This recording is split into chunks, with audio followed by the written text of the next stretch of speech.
Voilà, après ce merveilleux témoignage, je vais juste vous partager, je vais essayer de ne pas être trop long, c'est le but. Hein.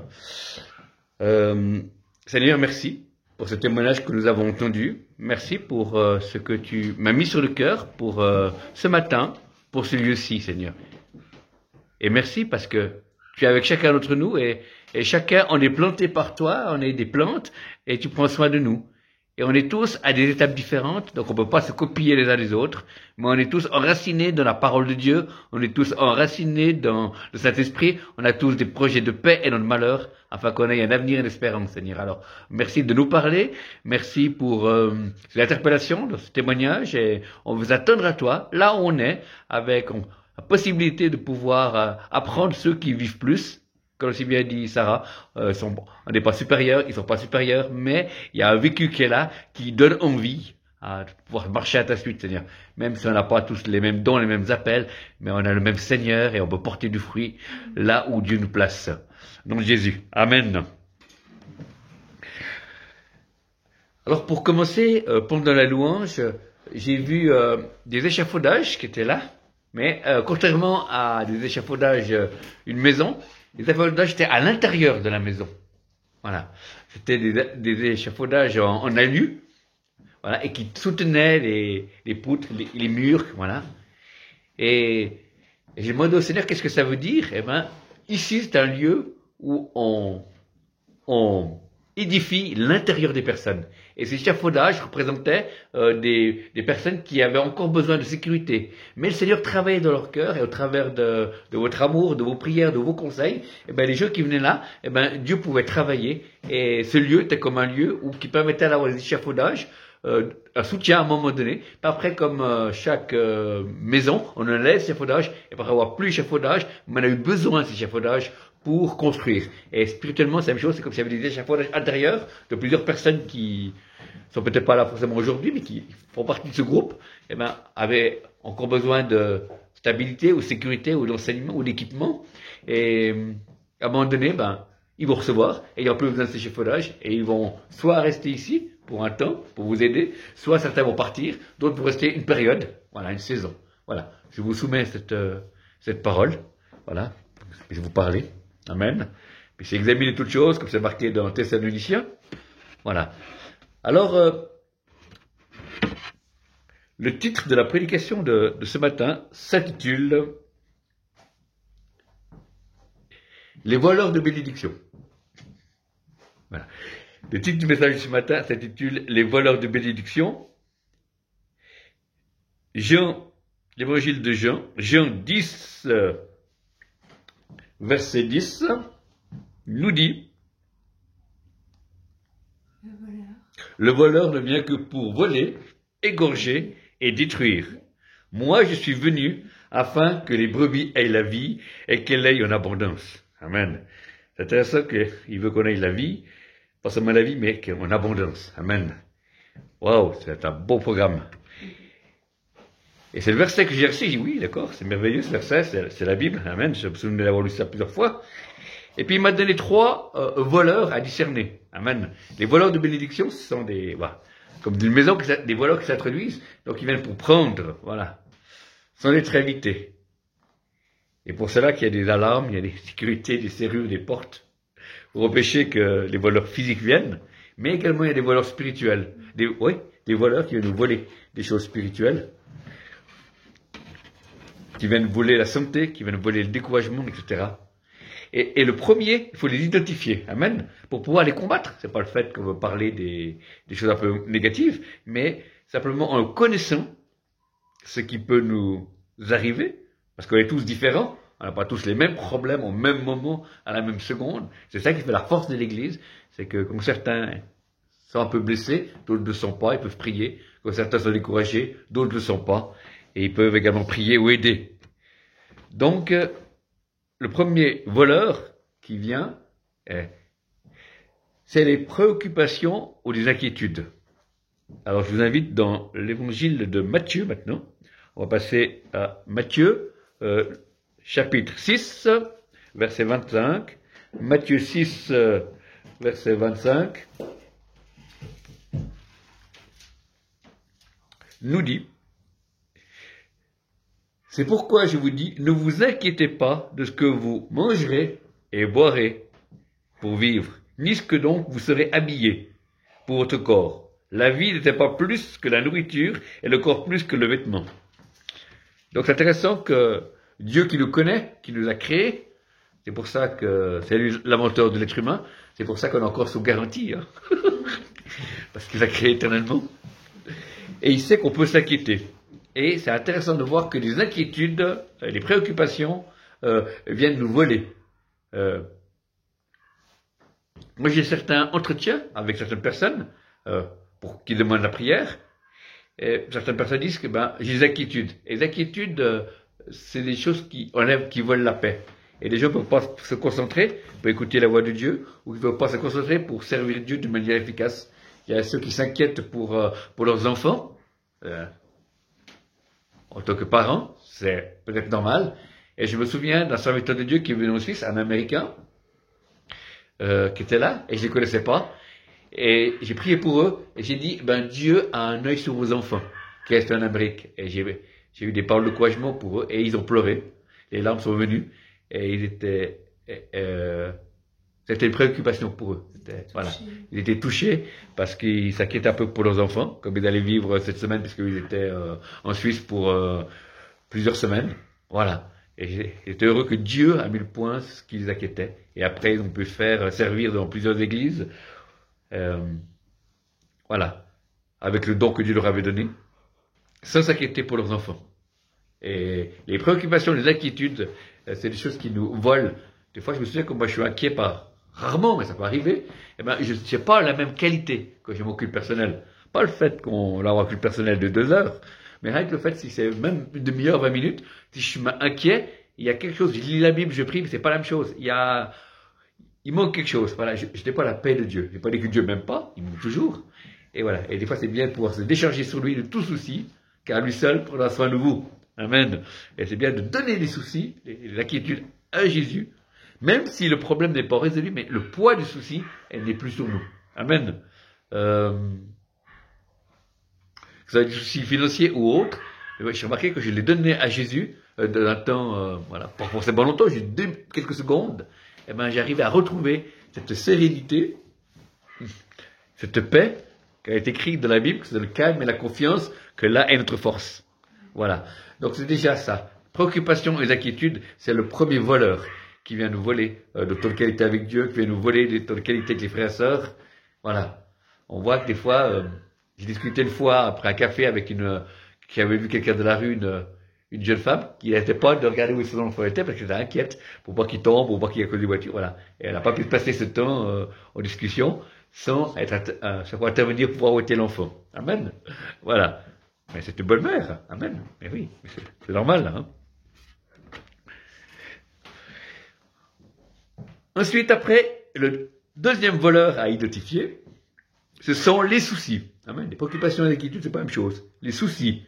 La Bible nous dit dans Luc, l'évangile de Luc, 21, 34. Luc 21, verset 34.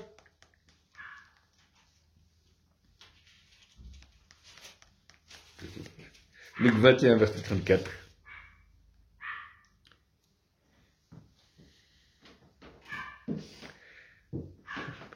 C'est un problème là. Est-ce que je suis trompé? C'est pas celui-là. 21, 34. Oui, c'est ça. Non, verset 34. Oui, c'est la suite, c'est la partie, oui. Verset 34. Faites bien attention à vous-même, de peur que votre cœur ne devienne insensible au milieu des excès du boire et du manger. Et puis après, il y a et des soucis de la vie. Et que ce jour ne fonde sur vous comme un improviste. Vous voyez, donc les soucis sont différents des inquiétudes. Voilà. Et en tant qu'être humain, en tant que fils d'Adam, on a des soucis, voilà. Mais avec le Seigneur, il est là pour nous aider. Et quand on se décharge sur lui, on a une paix, même si le problème n'est pas encore réglé. Et beaucoup de personnes avec qui j'ai prié, qui avaient des soucis, soit professionnels ou autres, même si c'est pas réglé, il y a cette poids qui n'est pas là. Voilà. Il y a un homme de Dieu qui avait un pasteur africain qui était venu en Suisse et puis il n'avait pas d'argent. Et c'est une souffrance de ne pas pouvoir s'acheter un ordinateur pour pouvoir faire des sermons pour son église, voilà. Et il a demandé à Dieu de lui enlever ce poids de tristesse, de soucis. Et puis il a dit, il a pu finir son voyage en Suisse en étant de la paix. Et Dieu est bon, à la fin, il y a quelqu'un où il était en visite de l'église, il a offert un ordinateur portable. Voilà, amen, vous voyez. Donc ce n'était pas prévu au programme, mais il avait demandé à Dieu simplement cette douleur de ne plus ressentir. Et des fois, on a le droit de ressentir des soucis ou des inquiétudes, mais il ne faut pas les garder. Amen. Jésus a tout porté, hein. Il a tout porté, afin que nous soyons libres. Ça ne veut pas dire qu'on va pas prendre nos responsabilités, on va prendre nos responsabilités, mais des poids qui nous écrasent. Et des fois, beaucoup de personnes dans l'église, responsables ou pas, on a des poids qu'on ne devrait pas porter. Simplement les donner à Jésus. Même si le problème n'est pas encore résolu, mais marcher comme ça avec des poids que Dieu ne demande pas de porter.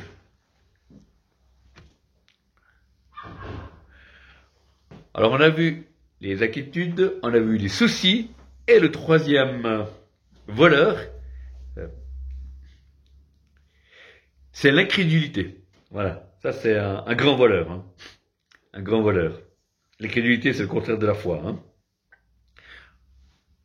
Alors j'ai Hébreux 3, verset 19. Hébreux 3, verset 19. Hébreux 3, verset 19. Ainsi, nous voyons qu'ils n'ont pas pu y entrer à cause de leur incrédulité. Donc là, il parle en général du peuple d'Israël, hein, que beaucoup sont morts dans le désert, parce qu'ils n'ont pas cru aux promesses de Dieu, que Dieu leur a donné le pays promis. Amen. Et c'est à cause de leur incrédulité. Voilà. Donc, l'incrédulité, c'est quelque chose qui est des fruits de la chute, et que nous sommes tous contaminés. Aucun être humain, quelle que soit sa culture ou son pays, même au fond de Dieu, n'a pas d'incrédulité. Et on doit vaincre cette incrédulité par la foi. Le contraire de l'incrédulité, c'est la foi. La foi vient de ce que l'on entend, mais également l'incrédulité vient également de ce que l'on entend aussi. Également. C'est pour ça qu'avant de prêcher, quelques jours avant, c'est pour ça que je ne regarde plus les médias. Je ne regarde plus le téléjournal pour ne pas me laisser contaminer par des choses qui ne sont pas de Dieu. Mais sinon, le reste du temps, je me permets de regarder le téléjournal, m'informer. Mais avant de prêcher, pendant 2-3 jours avant, je décide de ne plus regarder et je sens qu'il y a une nouvelle présence de Dieu, une nouvelle conviction qui vient et je peux après apporter la parole avec une nouvelle autorité. Alléluia. Donc, l'incrédulité, c'est quelque chose qu'on doit lutter contre, simplement. Chaque personne a de l'incrédulité, mais certains en ont plus, d'autres en ont moins. Et puis, il peut aussi arriver qu'il peut y avoir des esprits d'incrédulité. Voilà.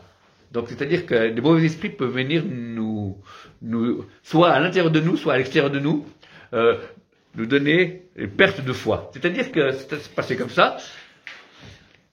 Je priais pour des gens, puis j'avais la foi comme quoi Dieu entendait mes prières et qu'il allait agir. Et tout d'un coup, une personne est venue avec un problème qui était légèrement plus grand que les autres. Et tout d'un coup, comme si ma foi était un ballon gonflable, et paf, voilà, la personne l'avait percé. Et je n'avais plus de foi. Pourtant, avant, j'avais prié pour 3 ou 4 autres personnes, et je sentais que Dieu avait entendu les prières. Je sentais Dieu allait agir dans la vie. Et là, pour cette personne, c'est comme si mon ballon de foi avait sauté, et il n'y avait plus rien du tout. Et je comprenais pas, et j'ai compris que il y avait un esprit d'incrédulité, soit qui était sur cette personne, ou soit qui était autour de moi, et je ne peux plus prier avec la même force et le même zèle.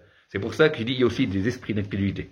Mais si une fois on prie pour quelque chose qu'on ne croit pas, ben c'est pas un esprit d'incrédulité. Mais quand c'est quelque chose qui vient fort, particulier, quand c'est répétitif, là c'est la preuve que c'est quelque chose de spirituel, d'incrédulité. Voilà. Donc c'est ça qui est important de savoir que c'est ces 3 voleurs qui viennent voler les bénédictions, que c'est des inquiétudes, des préoccupations, ou si on a des soucis, ou l'incrédulité, voilà. On sait que c'est aussi quelque chose qui est surnaturel, qui est spirituel, mais on est plus que vainqueur. Jésus a dit, les portes du séjour des morts ne prévaudront pas contre l'Église. Amen. Celui qui est en nous est plus fort que celui qui est dans le monde. Vous avez l'autorité pour marcher toute la puissance de l'ennemi et rien ne pourra vous nuire. Amen. Quelqu'un disait, le diable a autant d'autorité que toi tu le laisses sur ta vie. Hein? Je répète ça parce que c'est intéressant. Quelqu'un disait, on a tous un équivalent devant Dieu, mais certains chrétiens, le diable a autant d'autorité que toi tu le laisses. Si tu lui laisses rien, eh ben, il n'a aucune autorité. Si tu laisses des portes ouvertes, voilà, il va y entrer, hein. Voilà. T'envoies de la Melchito, welcome. Il vient automatiquement. Et c'est ça le but, c'est de fermer toutes les portes, les unes après les autres de notre vie, pour que, pouvoir dire comme Jésus, le diable n'a rien en moi. Et dit ça Jésus. Amen. Et Jésus, notre grand frère, notre modèle. Et c'est possible. Mais nous, c'est par maturité, c'est par saison, on va par morceaux, voilà. On a aussi besoin aussi de délivrance, de relations d'aide. Voilà. Et c'est pas déshonorant. Je crois que c'est bien, on voit le résultat. Une fois, j'étais dans une réunion où il y a un orateur qui m'a pris à part, il m'a dit, il faut que je te voie pendant la semaine, parce que j'ai senti qu'il y avait quelque chose dans ton passé qui revenait. Alors, j'étais voir cet homme de Dieu qui était là quelques jours en vacances, et il a fait la délivrance sur moi concernant les problèmes héréditaires, parce que j'avais souvent, au niveau de tout ce qui était sciences occultes, et dans le domaine de la sexualité. Voilà. Et moi, je ne sautais pas, parce que je n'ai pas forcément eu de manifestations, des choses comme ça avant. Et il a prié pour moi. Physiquement, ça a passé, j'ai pas roulé par terre, je suis pas tombé. Mais au bout de quelques secondes qu'il finit de prier, j'ai senti une paix. Comme si j'avais prié pendant 2 heures, et j'ai compris qu'il y avait eu quand même un nuage, quelque chose qui devait m'entourer. Voilà. Et cet homme a pris autorité avec autorité, mais pas des longues prières, l'autorité, là. Et après, je suis parti étant léger. Et j'ai remercié le Seigneur, comme quoi, voilà. C'est pas parce qu'on sent rien qu'on n'a rien du tout. Et on voit, dès qu'on enlève un poids, voilà. Et ben, c'est là qu'on se rend compte qu'on avait quelque chose. Amen. Le Seigneur est assez grand pour nous montrer. On a passé d'arrêt en train de chercher ce qui ne va pas en nous. On doit chercher plutôt la présence de Dieu. Et si Dieu nous montre, c'est comme ça que je marche. Hein, si Dieu me montre quelque chose, à travers d'un livre, d'un témoignage, d'une prédication, là je me remets en question. Si c'est pas trop grave, je demande la prière à ma femme ou à des amis. Et si c'est plus grave, ben, je vais voir un homme de Dieu. Voilà. Mais on n'est pas sans arrêt à regarder au passé. Voilà. Comme disait un homme de Dieu, enterre ton passé ou ton passé enterrera ton futur. Un pasteur a dit ça. C'est intéressant, c'est bien cette phrase. Enterre ton passé ou ton passé enterrera ton futur. Voilà. Et on doit avancer. Et même si après des années après, quand j'ai été visiter le Réveil à Toronto, il y a une femme qui a témoigné. Elle avait plus de 35 ans de ministère de délivrance. Donc une femme qui a l'autorité qui travaille avec des pasteurs et des serviteurs de Dieu. Elle a dit 35 ans après, il racontait que le week-end passé, à Toronto, on lui a chassé un mauvais esprit. Il y avait un qui était resté, voilà, et elle ne savait pas, elle était étonnée, quoi, qu'elle avait tout, voilà, et s'est manifesté. Et elle trouvait c'était incroyable, après tant d'années, d'avoir encore quelque chose, voilà, voilà. Mais ça n'a pas empêché Dieu d'être un instrument de délivrance pour toutes les autres fois ou toutes ces années, avec ses pasteurs, de pouvoir chasser des mauvais esprits. Donc, il ne faut pas attendre d'être parfait pour pouvoir commencer, comme on a entendu le témoignage de notre sœur. Mais il faut se mettre en marche. Et dans notre marche, Dieu nous montrera des choses à enlever. Voilà. Et le problème qu'il y a eu dans les églises, c'est qu'on a dit aux gens de plus faire certaines choses, mais on n'a pas dit avec quoi les remplacer. Et j'ai remarqué que de ma propre croissance personnelle, où j'ai accepté d'aller plus loin avec Dieu, c'est quand j'ai découvert que quand j'ai enlevé des choses, j'avais plus la présence de Dieu. C'est-à-dire que dans l'église, on demande aux gens d'enlever des choses, qui est juste, mais on ne remplace pas rien. Alors les gens, il y a un vide. Et les gens sont soit dépressifs, ou soit, voilà. Mais si c'est pour, ne fait plus ceci ou cela, exceptionnellement, c'est pas de manière légaliste, mais c'est pour avoir plus la présence de Dieu. Amen. Et comme vous êtes des hommes et des femmes qui m'écoutez, et qui aimez la présence de Dieu, eh ben, si le Saint-Esprit, au travers d'un frère ça, vous dit, ben, tu vas plus faire ça, pour que Dieu puisse se manifester, davantage. Voilà. Et ça va même sur des détails, parce qu'on est tous personnels et différents. Et je me souvenais quand je lisais au début de ma conversion, et à l'époque des réveils, des années 50, il y avait un homme de Dieu, où Dieu lui avait demandé de ne plus manger de pâtisserie. C'était quelque chose qui semble un peu ridicule pour nous, mais lui, il n'a pas fait. Et chaque fois qu'il obéissait, eh ben, il y avait des guérisons qui étaient extraordinaires. Et rien que ça, c'est un détail pour nous, en tant qu'humains, mais pour lui, il avait obéi, et puis il voyait une différence quand il le faisait et il ne le faisait pas. Voilà. Et voilà. Voilà. Donc c'est pas une doctrine, c'est pas un point, mais pour lui c'était juste. Voilà. Il y a des choses qu'on va demander peut-être à mon épouse, et ça sera pas un sacrifice d'arrêter de faire quelque chose, puis ce sera un sacrifice pour moi. Puis d'autres choses c'est le contraire. Pour moi, je peux facilement arrêter. Voilà. Et puis elle aura faire des efforts. Voilà. Simplement parce qu'on est différents. Mais Dieu nous aime. Et le but de cette prédication de ce matin, c'est qu'on puisse discerner. Pas avoir le mal partout, nous voir Jésus partout, mais s'il y a des études, des préoccupations, s'il y a des soucis, s'il y a de l'incrédulité, eh ben, là, c'est bien de pouvoir le discerner, et pas rester comme ça, et avancer, afin qu'on puisse avoir cette vie abondante que Dieu nous demande. Alors, je vais prier, Seigneur, pour tous ceux qui nous écouteront, comme ceux qui nous écoutent maintenant, qui ont des préoccupations et des inquiétudes, Seigneur, ben, qu'ils puissent les décharger sur toi, de tout souci, tout fardeau, qu'ils puissent te les donner, Seigneur. Et ceux qui ont d'autres soucis, soit financiers, familiales et autres, on proclame une solution, une intervention, car tu es tout puissant, Seigneur. Tu connais chacune de nos vies. Alors merci d'intervenir dans la vie de ces frères et sœurs, dans le nom de Jésus. Et pour le dernier point, pour l'incrédulité, Seigneur, puisqu'on en est tous atteints, mais tu l'as aussi tous guéris, tous en voie de guérison, et bien que nous puissions toujours plus nourrir notre foi, Seigneur, et moins l'incrédulité. Seigneur, que tu puisses nous nourrir dans la lecture de la parole de Dieu, par les témoignages, les prédications qu'on puisse entendre, les discussions entre nous édifiantes, Seigneur.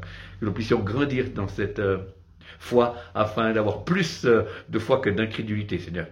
Il faut que la foi chasse la crainte, pour que la crainte chasse la foi, disait l'homme de Dieu. Amen. Oui, il faut que la foi chasse la crainte et pour que la crainte chasse la foi. Et c'est pour ça que le Seigneur veut notre libération. Et en préparant ce moment, il y avait vraiment ces trois voleurs qu'il faut démasquer et qu'il faut évacuer de nos vies afin de pouvoir avancer et être à l'écoute de Dieu pour la suite. Voilà. Que le Seigneur vous bénisse. Et maintenant, on va passer par un temps prophétique. Alléluia. Amen. Soyez bénis.